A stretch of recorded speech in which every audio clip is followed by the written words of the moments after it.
everyone. Today we'll discuss the golden rule of investing, that is, buy low, sell high. The funny thing about the golden rule is that almost everybody knows it. In fact, for many people, it's the only thing they know about investing. But while everyone says that they're going to do it, few actually do. You may be watching this video and saying, I, for one, will definitely buy low and sell high. But when it comes down to it, will you actually? In a downturn, every headline is negative. You'll be reading things like, Wall Street expert says this crash will be worse than the Great Depression. Talking heads on TV will say the best course of action is to sell everything, and investors will.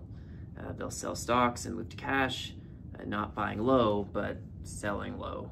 And with every fiber of your being, you're gonna want to do the same thing. If you don't believe me, check out this chart. So here what we're plotting is the performance of the Canadian stock market against flows in and out of stock portfolios.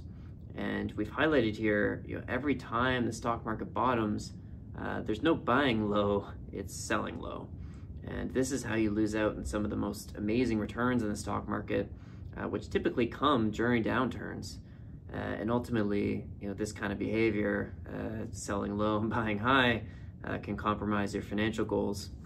So, as famed investor Warren Buffett says, be greedy when others are fearful, or at the very least, stick to a financial plan, work with an advisor, remain invested, and avoid selling at the wrong time, because that's an easy way to miss out on the long-term return potential of the stock market.